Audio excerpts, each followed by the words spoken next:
इस्मत जुर्अतो हिम्मत का है इजहार, सीधी बात रिवायात सहाफत का अलम बरदार, सीधी बात। नाज़रीन गिरामी अस्सलामु अलैकुम वरहमतुल्लाहि वबरकातुहू। सीधी बात के ताज़ा तरीन प्राइम टाइम में आप लोगों का इस्तकबाल है। नाज़रीन गिरामी, मैं अंसार अज़ीज़ नदवी इस वक्त आप लोगों के सामने कुछ अहम तरीन ख़बरें, कुछ वायरल वीडियोज़ और कुछ तनकीदी तज़्ज़िये लेकर के हाज़िर हुआ। नाज़रीन गिरामी, अजमेर शरीफ का दरगाह भी इस वक्त निशाने पर आया है, तो टीपू सुल्तान के महल को भी मंदिर कहा जा रहा है। सऊदी अरब ने पूरी दुनिया का सरदर्द किस तरह बढ़ाया है, किस बयान के साथ, और फिर एक खुसूसी इंटरव्यू मस्जिद आला को लेकर के जो हज़रत टीपू सुल्तान शहीद रहमतुल्लाह अलैह की ज़माने की है, उनके 7वीं पुश्त के पड़पोते से खुसूसी इंटरव्यू लिया गया है। मैं वो भी आप लोगों के सामने रखने की कोशिश करूँगा और हक़ाइक़ समझने की कोशिश होगी कि मस्जिद आला हज़रत टीपू सुल्तान रहमतुल्लाह अलैह के ज़माने में किस तरह एक शरिया कोर्ट भी हुआ करती थी। ये समझें उससे पहले आप लोगों से दरख्वास्त है कि जिन अहबाब ने हमारे चैनल को सब्सक्राइब नहीं किया है कर लें, हमारे इन वीडियोस को दूसरों तक पहुंचाने में हमारी मदद करें, लिंक को शेयर करें। इदारे की मजबूती नाज़रीन गिरामी में आप लोगों की मजबूती, आप जानते हैं कि आप कर रहे हैं। नाज़रीन, राजस्थान के अजमेर में वाक़ हज़रत ख्वाजा गरीब नवाज़ दरगाह को अब महाराणा प्रताप सेना ने मंदिर होने का दावा कर दिया है।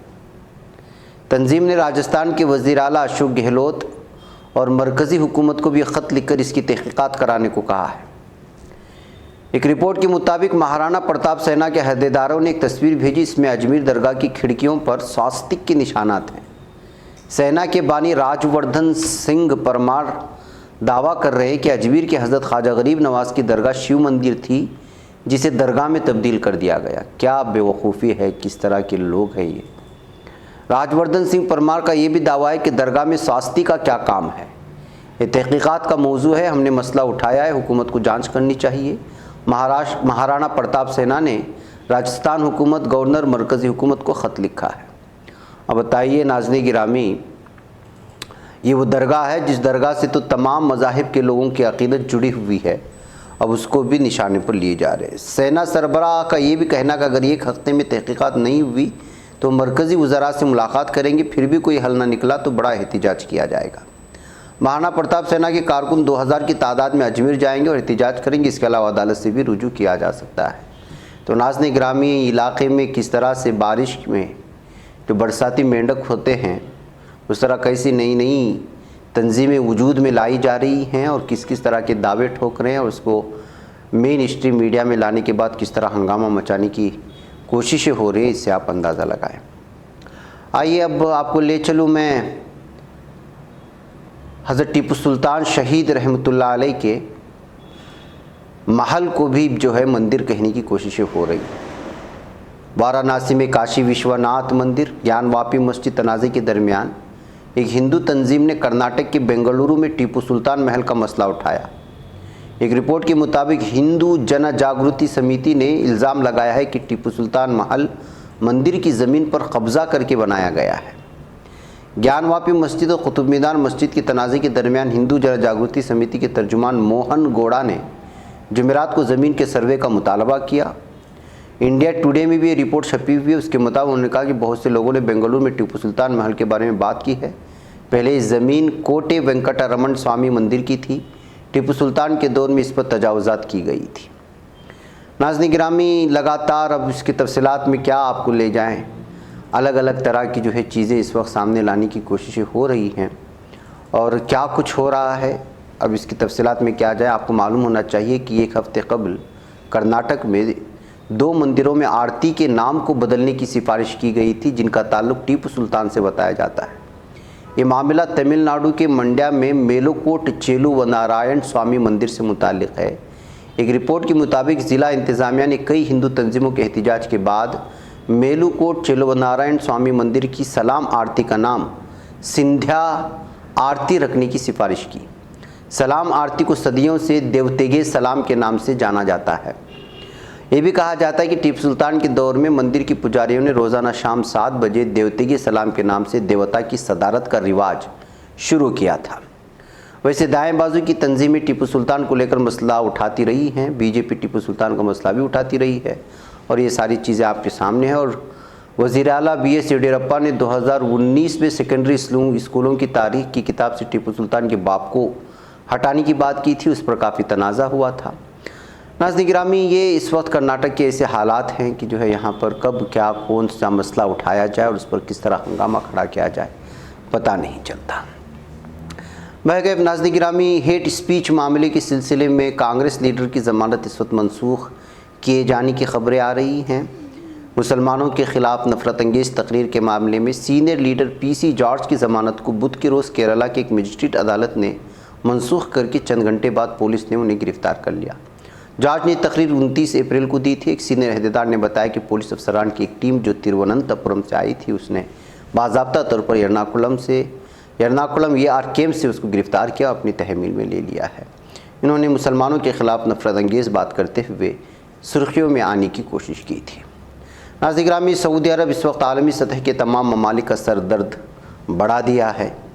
पेट्रोलियम की कीमतों में इजाफे से दुनिया के तमाम ममालिक महंगाई के जद में आ चुके हैं। अमेरिका में भी महंगाई बढ़ती जा रही है, लेकिन तेल के बड़े बरामद कुनंदगान ख़ाम तेल की पैदावार बढ़ाने के लिए किसी सूरत मुत्तफ़िक़ नहीं है। दुनिया के सबसे बड़े तेल पैदा करने वाले ममालिक में से एक सऊदी अरब ने वाज़े किया है कि वो तेल की बढ़ती हुई कीमतों को रोकने के लिए कोई कदम नहीं उठाएगा। सऊदी वज़ीर ख़ारिजा शहज़ादा फ़ैसल बिन फ़रहान ने कहा कि तेल की कोई कमी नहीं तो फिर ख़ाम तेल की पैदावार किस बुनियाद पर बढ़ाई जाए। बिज़नेस इंसाइडर की एक रिपोर्ट के मुताबिक शहज़ादा फ़ैसल बिन फ़रहान ने मंगल को डेविस में वर्ल्ड इकोनॉमिक फोरम को बताया, जहां तक हम जानते हैं तेल की कोई कमी नहीं। सऊदी अरब इस मामले में जो कुछ कर सकता था उसने कर दिया। इंटरनेशनल एनर्जी एजेंसी IEA के मुताबिक सऊदी अरब दुनिया का सबसे बड़ा ख़ाम तेल बरामद कुनंदा है। मार्च में IEA ने तेल की बढ़ती हुई कीमतों को रोकने की कोशिश में स्टॉक से मज़ीद तेल छोड़ने के लिए 10 नुकाती मनसूबा तैयार किया था। दुनिया भर में तेल की कीमतों में इजाफे की एक बड़े वजह रूस यूक्रेन जंग भी है। रूस दुनिया में तेल पैदा करने वाले सबसे बड़े ममालिक में से एक है। यूक्रेन पर हमले की वजह से रूसी तेल पर सख्त पाबंदियाँ आयद की गई थी, जिसके बायस आलमी मंडी में तेल की किल्लत पैदा हो गई और गुज़िश्ता साल के मुकाबले ख़ाम तेल की कीमतों में 70% इजाफा हुआ है। रूस यूक्रेन जंग के बाद ख़ाम तेल जो $110 फ़ी बैरल था 20% बढ़ गया है। नाज़रीन गिरामी, भारत भी तेल की कीमतों से परेशान है, बल्कि मुख्तलिफ़ इलाक़े मुख्तलिफ़ ममालिक इस वक्त जो है लगातार तेल की बढ़ती हुई कीमतों की वजह से महंगाई की तरफ बढ़ रहे हैं, जिसकी वजह से आवाम परेशान है।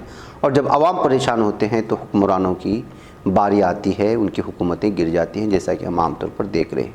यही वजह है कि सऊदी अरब ने जब ये कहा कि ख़ाम तेल की पैदावार को बढ़ाने का कोई सवाल ही नहीं पैदा होता है, तो एक मरतबा वो ममालिक मज़ीद परेशान हो चुके हैं, जहाँ पर जो है महंगाई दिन ब दिन बढ़ती जा रही है।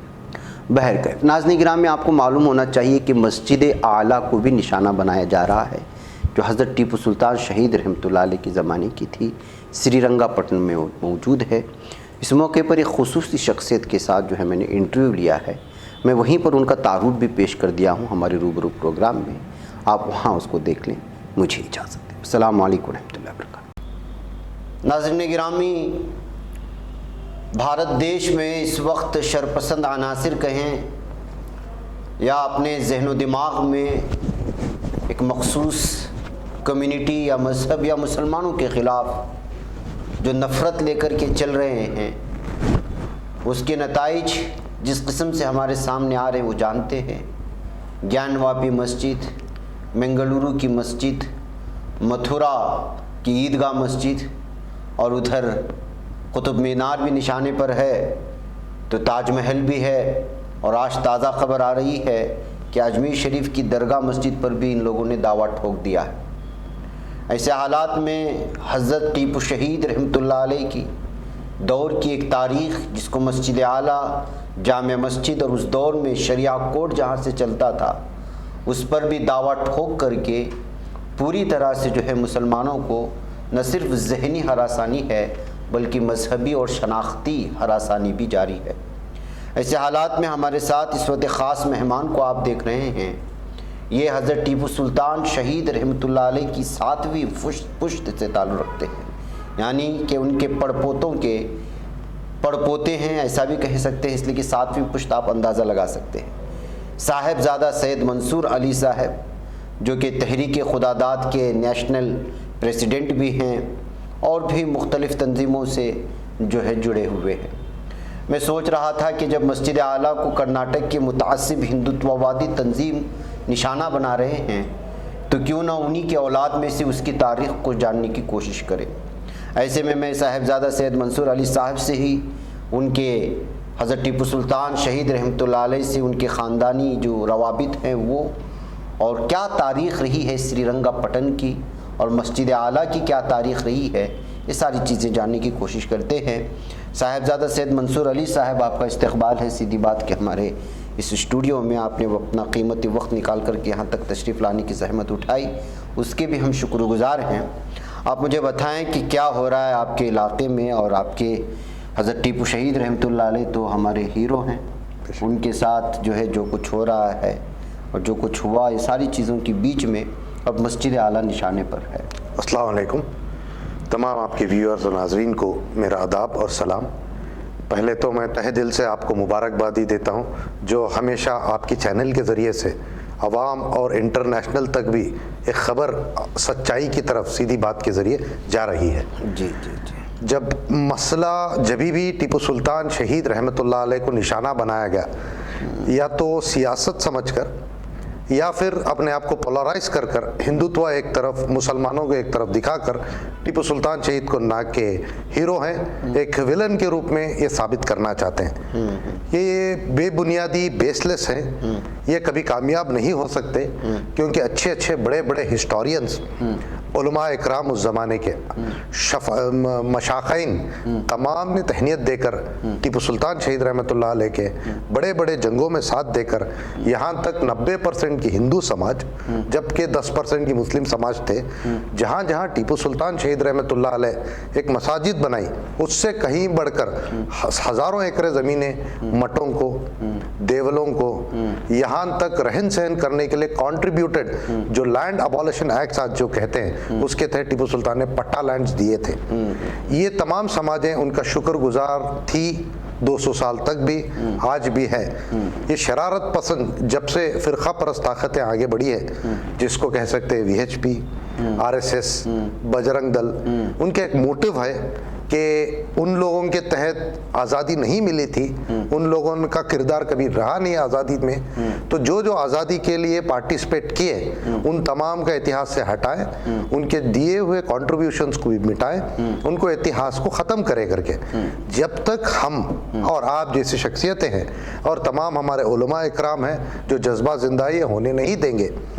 लेकिन हमें उस चुप भी बैठना नहीं है, उनका जवाब ईंट ब ईंट देकर पत्थर का जवाब देना है। देने के लिए हमारे पास बहुत सारे रास्ते हैं। इसके लिए हिस्टोरियन की लिखी हुई किताबें हैं, जिसके अंदर तारीख़ सल्तनत खुदादाद किताब, टूटी हुई तलवार यानी कि तारीख़ हिंदुस्तान, एंड सबसे मुझे बेहतरीन किताब इन दौरान में मुझे पढ़ने को मिली जो 2004 के एडिशन में जनाब मौलाना इलियास नदवी साहब ने एक बहुत बड़ा रिसर्च कर जिसकी मेहनत की बुनियाद पर बहुत सारा इंफॉर्मेशन उनकी किताब में मुझे मिला था। जी।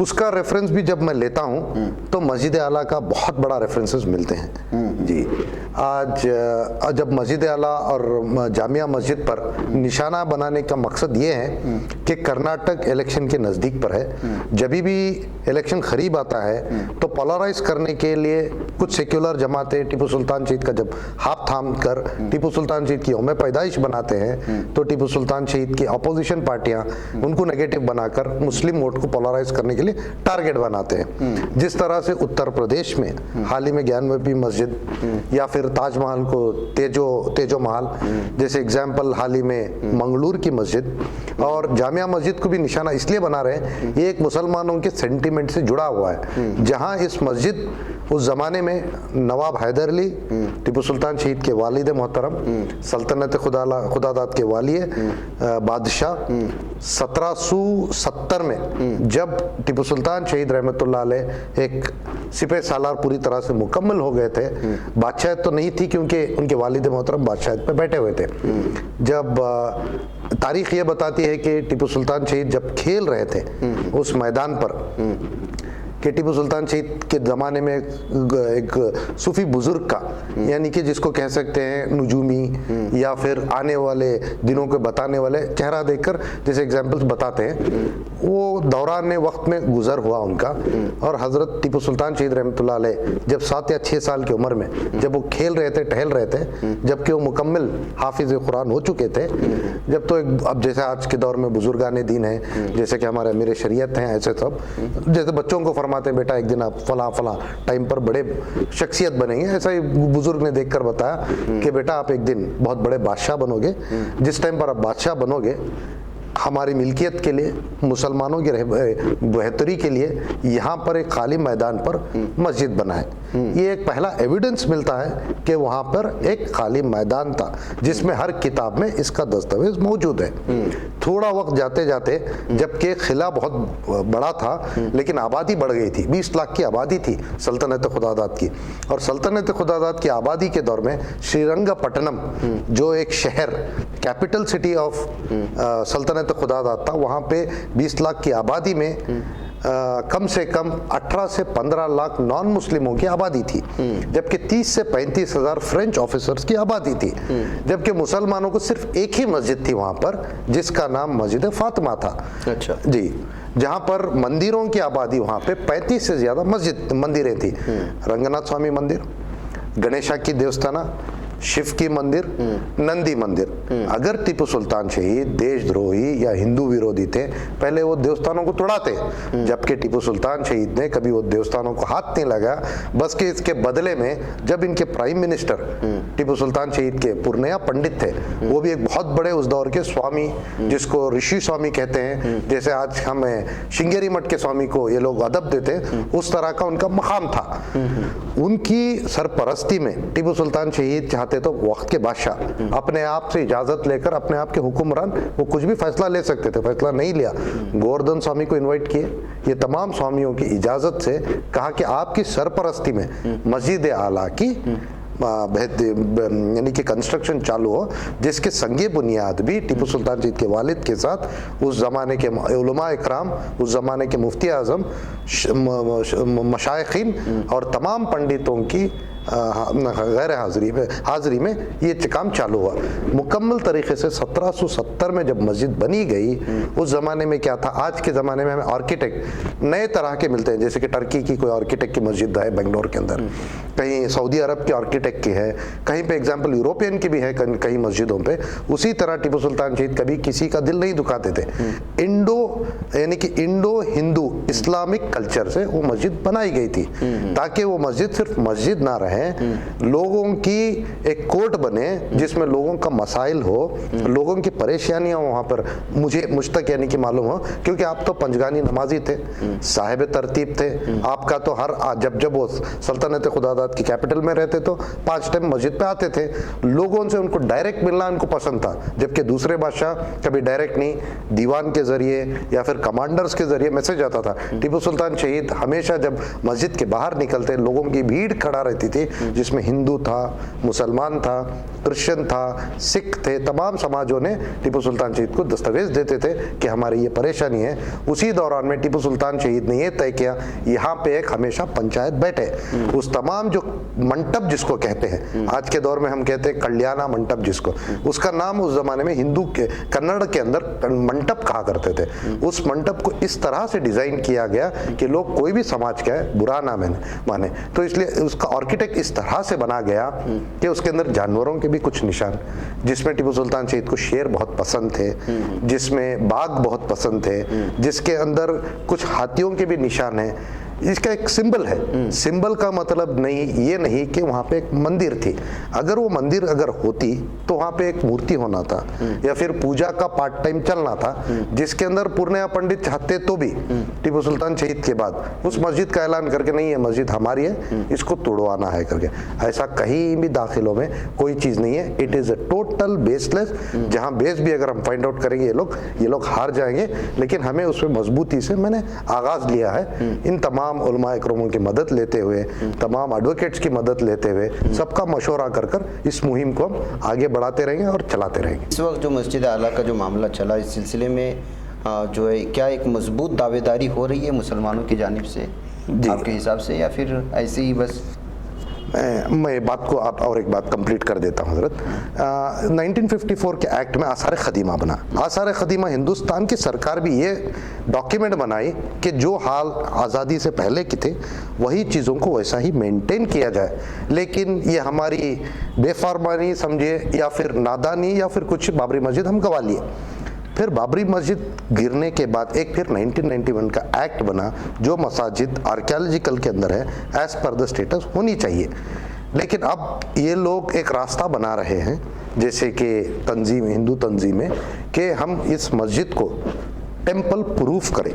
लेकिन ये ऐसा आसान नहीं है, क्योंकि एडमिनिस्ट्रेशन के पास जाना है, एडमिनिस्ट्रेशन से इजाज़त लेना है। एडमिनिस्ट्रेशन भी इसकी इजाज़त नहीं लिख सकती, इसको सरकार देना है। अब हमारा इन लोगों का जद्दोजहद सरकार तक पहुंचा है, सरकार भी इसको रद्द कर दी है, बिकॉज इट कम्स अंडर आसार ख़दीमा आर्कियोलॉजिकल सर्वे ऑफ इंडिया।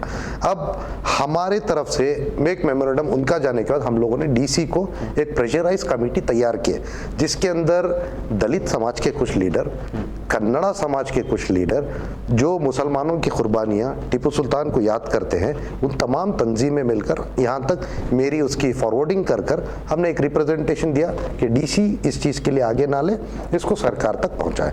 अब ये सरकार तक गया है। अब हमारी इसके पीछे तैयारी ये है, अगर ये लोग कुछ ठोक सबूत यानी कि जो बेसलेस सबूत अगर वो तैयार करेंगे, किस पेज पे तैयार करेंगे पता नहीं, उसके लिए हमारी पूरी बेहतरीन प्रिपरेशन भी है। हम इस चीज़ के लिए एडवोकेट्स को भी बात भी किए हैं। इसका शायद आज या कल में अगर वो लोग कोर्ट को अगर आते हैं तो हम लोग तैयार हैं, कोर्ट में दाखिल कर इसको साबित करेंगे कि ये मस्जिद ही है, ये अच्छा ही है, होने दीजिए। अगर होता है तो हम साबित कर एक बार ये साबित हो गया तो क़यामत की सुबह तक भी कोई शैतान सरपरस्त सर नहीं उठाएंगे कि कहेंगे कि ये हनुमान टेम्पल थी, ये फला थी करके।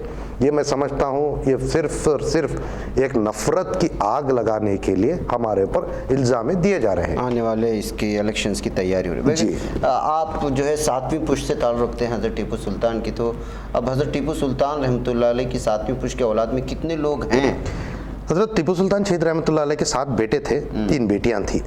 अब 7 यानी कि पुश्त जाने के बाद यानी कि 7 पीढ़ियां हो गई ऑलमोस्ट। अभी तो हमारे ख़ानदान में 45 मेंबर्स हैं। अच्छा। जो ब्लड रिलेशनशिप 13 मेंबर्स हैं, यानी कि दूध रिलेशनशिप जिसको माँ के तरफ से कहते हैं, फीमेल डिसेंडेंट, वो एक 22 है। अच्छा। जिसके अंदर हमारी एक कमेटी है, मैसूर फैमिली फातिहा फंड वफस्ट है कलकत्ता के अंदर, जिसके अंदर वो मस्जिद भी हमारे अंडर है, टीपू सुल्तान शाही मस्जिद कलकत्ता की टॉलीगंज में, और टीपू सुल्तान शाही मस्जिद धर्मतल्ला में, वहाँ एक रॉयल खबरस्तान है जिसमें अंग्रेज 507 एकड़ जो ज़मीन दिए थे, उसकी कमेटी की देखरेख सब हमारे एक चचा हैं शाहिद आलम साहब, उसके सेक्रेटरी हैं, और एक प्रेसिडेंट हैं, और हमारे जो साले हैं इस्माइल शाह जो सज्जादे होते हैं कि तो बड़ी औलाद से वो आते हैं, वो उनसे तो वो देखरेख कर रहे हैं। अच्छा। उसके अलावा गवर्नमेंट यहाँ पे क्या करना था, 1970 में हमारे साथ किस तरह से नाइंसाफ़ी हुई इंदिरा गांधी के साथ, जबकि तमाम रॉयल फैमिलीज को रॉयल स्टेटस दिया गया था, चाहे वो इंदिरा गांधी के दौर में हो,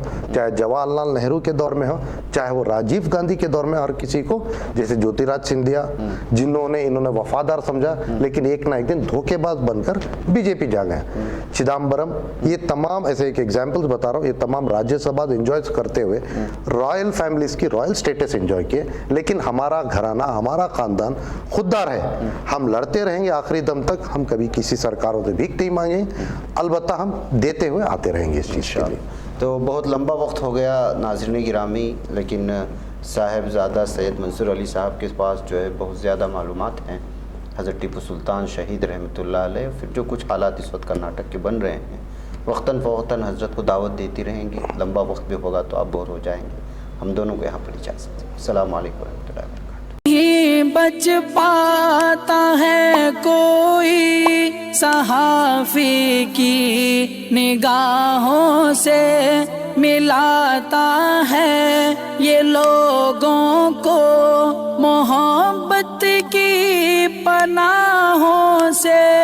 करम और दर्द मंदी का है एक संसार, सीधी बात। अज़ीमत जुर्अतो हिम्मत का है इज़हार, सीधी बात। अज़ीमत जुर्अतो हिम्मत का है इज़हार, सीधी बात। ये चैनल हक निगर बनकर कुचल देता है फितनों को।